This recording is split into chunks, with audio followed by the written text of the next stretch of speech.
Hi guys, welcome to my channel SL Fatima the Lady Boss. Food industry එක හරහා ඔයාලා business එකක් කරනවා නම් ඒ ගැන recipes ඒ හැමදේම දැනුවත් කරන්න free ඔයාලට ඉගෙන ගන්න මේ YouTube channel එක open කරලා තියෙන්නේ. ඉතින් බිස්නස් එකක් කරද්දි කුඩා හෝ ලොකු හෝ මොන දෙයක් කරද්දි basic දැනගන්න ඕන දේවල් තියෙනවා. ඉතින් ඒ ටික හරිනම් තමයි ඔයාලා බුලත් විතක් විකුණුවත් ඔයාලට දියුණු වෙන්න පුළුවන්. ඉතින් ඒව ටික හරියට ඔයාලා කරගත්තොත් ඔයාලා ගොඩ තමයි. ඉතින් මම හිතුවා ඒ ගැන ඔයාලට දැනුවත් කරන්න ඕනේ කියලා. මොකද බිස්නස් එකක් පටන් ගත්තී අඩිතාලමේ ඉඳලා අපි හරියට කරගෙන ගියොත් අපිට හැම දෙයකින්ම සාර්ථකව බිස්නස් එක වැඩි දියුණු කරලා දියුණුවට අරගෙන යන්න පුළුවන්, ඉහළටම අරගෙන යන්න පුළුවන්. ඉතින් මම මේ channel එකේ බේසික්ම කියලා දෙන්න හිතුවේ ඔයාලට ස්වයං රැකියාව ගැන. ස්වයං රැකියාව ගැන කරනකොට ඔයාලට ගොඩක් දේවල් දැනගෙන ඉන්න ඕනේ. සාමාන්‍ය දැනුම තමයි මේවා ලොකුවට ඉගෙනගෙන ඉන්න ඕනේ කියලා අවශ්‍යතාවයක් නැහැ. ඔයාලට උනන්දුව තියෙනවා නම් හොඳ තැනකට ස්වයං රැකියාව හරහා යන්න පුළුවන්. ඉතින් අපි කුඩා ව්‍යාපාර ගැන කරාට අපි බිස්නස් එකක් කියන්නේ මොකක්ද? ඒව හැන්ඩල් කරන විදිහ, ප්‍රොෆිට් එක මැනේජ් කරන්නේ කොහොමද? බිස්නස් එකක් කියන්නේ මොකක්ද? ඒ වගේම බිස්නස් එකක් කොහොමද ඩෙවලොප් කරගන්නේ? පොඩියට පටන් අරන් මේ ප්‍රොඩක්ට් එකට කොස්ට් එක කොහොමද දාන්නේ? ඒ වගේම අපේ කොහොම කෑෂ් මැනේජ් කරගන්නේ කොහොමද? මේ දේවල් හැම දේ ගැනම මුලින්ම ඔයාලට ඉන් ඩීටේල් ඔක්කොම ඔයාලට කියලා දෙන්න හිතුවා.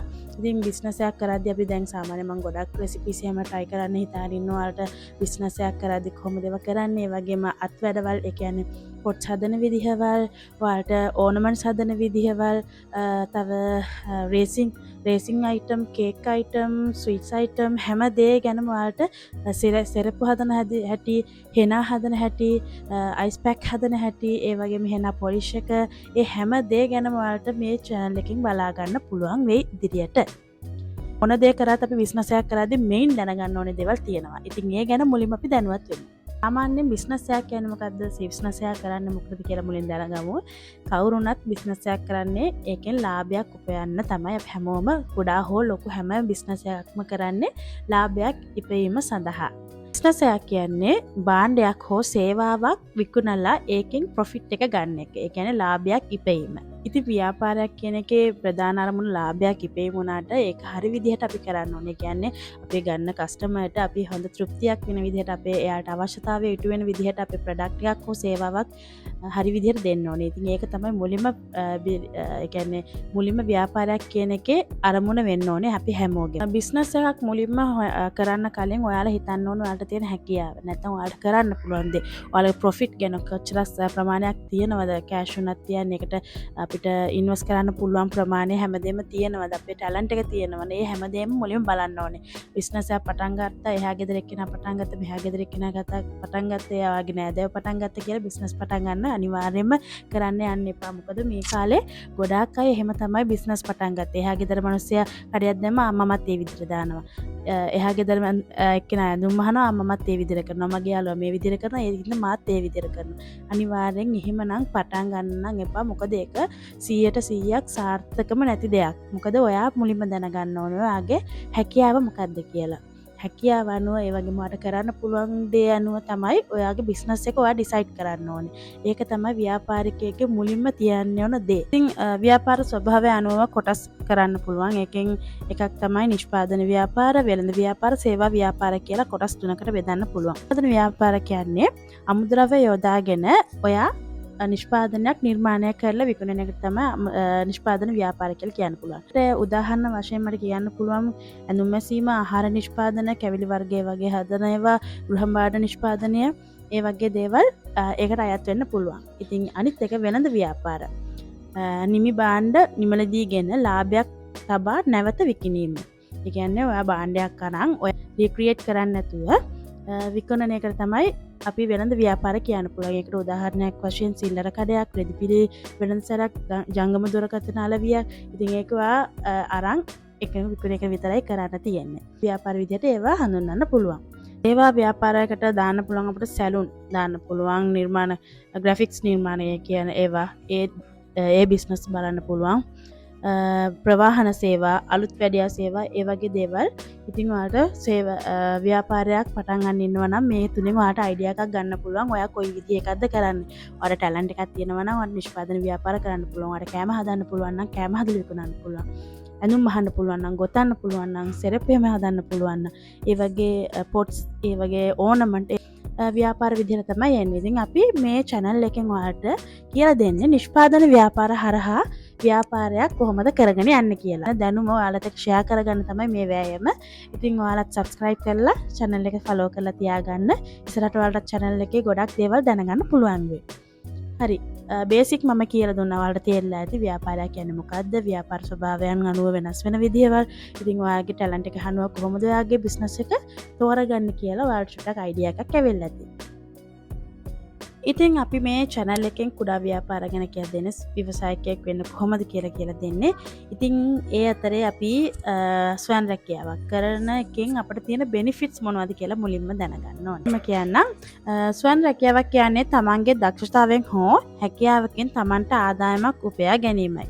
ඉතින් ඔයාලට තියෙන හැකියාවෙන් දක්ෂතාවයෙන් ඔයා ඒකෙන් earn කරන එක තමයි ස්වයං රැකියාව කියලා අපි කියන්නේ. අපි ස්වයං රැකියාව තෝරගද්දී ඔයාගේ පැෂන් එක ස්කිල් එක අනුව ඔයාගේ ස්වයං රැකියාව මොකද්ද කරන්න කියන එක තෝරගන්න පුළුවන් මුදින්ම. උදාහරණයක් විදිහට ඔයාලට මැහුම්, ගෙතුම්, ආහාර පිසීම, ඒ වගේම විදුලි උපකරණ අලුත් වැඩියා කරන ඒවා පරිගණක පැත්තෙන් ඔයාලා ඒ කියන්නේ කම්පියුටර් සෙක්ෂන් එකේ ඉන්නවනම් ෆොටෝග්‍රැෆික්ස් ඒ දේවල් කරන්න පුළුවන්. මේ කාලේ ගොඩාක් ඔයාලට අයිඩියාස් ගන්න පුළුවන්. TikTok එක හරහාම ගොඩාක් අය ඉන්නවා ඒව බලලා ඔයාලට ඒ ගැන කරන අය ඉන්නවා. ඉතින් ඒ වගේම ඔයාලට හොඳ අයිඩියාස් ටිකක් ගන්න පුළුවන්. ඉස්සර වගේ නෙමෙයි මේ කාලේ ස්වයං රැකියාව ගැන එහෙම හොඳට දැනගන්න පුළුවන්. ඉතින් සෝෂල් මීඩියා හරහා. hi darling. ඉතින් ස්වයං රැකියාවක් කරන්න ගොඩාක්ම ලොකු මේ බෙනිෆිට්ස් එක තමයි ලොකුම තියෙන බෙනිෆිට්ස් එක තමයි ඔයාලට තියෙන අතේ තියෙන ගාණෙන් ඔයාලට මේ ස්වයං රැකියාව පටන් ගන්න පුළුවන්. ඉතින් ලොකුවට ඒකට ඉන්වෙස්ට් කරන්න ඕනේ කියලා නෑ. මම වුණත් පොඩි ගාණෙන් තමයි පටන්ගෙන මේ වෙද්දි හැමදේම කරගෙන තියෙන්නේ. අවුරුද්දකමාරක් විතර ඇතුළත හැමදේම කරගෙන තියෙන්නේ. ඉතින් මෙයාවත් තියාගෙන තමයි හැමදේම කරේ. මොන හරි කරන කට්ටිය ගොඩාක් අය මට මැසේජ් කරන එක කියන්න ඕනේ. අනේ බබෙක් ඉන්නවා එහෙනම් මට කරගන්න බෑ. ගෙදර වැඩත් එක කරගන්න බෑ. ඒ හැමදේම කියනවා. ඉතින් මමත් අවුරුදු 3.5 බබෙක් තියාගෙන තමයි මේ වැඩ හැමදේම කරගන්නේ. බබා බඩේ ඉන්න කාලේ ඉඳලා මම මේ බිස්නස් එක කරගෙන එක බිස්නස් කරලා බලලා බයි darling මේ හැමදේම හරියට හැන්ඩල් කරගෙන කරපු හින්දා මේ වෙද්දී my husband උයි ඒ වගේම ලොකු crew එකකුත් එක්ක මේ බිස්නස් එක කරගෙන යන්නේ. හරි. ඔයාලට බිස්නස් කියන්නේ මොකද්ද කියලා අයිඩියා එකක් ආවා. ස්වයං රැකියාව කොහොමද අපි තෝරගන්නේ කියලා ඔයාලට අයිඩියා එකක් ඇවිල්ලා ඇති කියලා මම හිතනවා අපි මුලින්ම. ඉතින් තනියම තීරණ ගන්න පුළුවන්. කවුරුත් ඔයාව ජජ් කරන්නේ නැහැ, ඔයාට ප්‍රෙෂර් කරන්නේ නැහැ. ඔයාට ඕන දේ ඔයා හරියට ප්ලෑන් කරලා කරත් ගොඩ තමයි. ඉතින් තනියම තීරණයක් ගැනීම හැකියාව. ඔයා දැන් වෙනම ජොබ් එකක් කරනවා නම් කාත් එක්ක හරි එකතු වෙලා කරනවා නම් එයාලා කියන දේවල් ඒ හැමදේම බලන්න ඕනේ. ඉතින් ඔයාලට මේකේ තනි තීරණයක් අරන් ඔයාට හරියන දේ හරිම විදිහට ඔයාට ඩිසයිඩ් කරගන්න පුළුවන් මේ ස්වයං රැකියාව හරහා.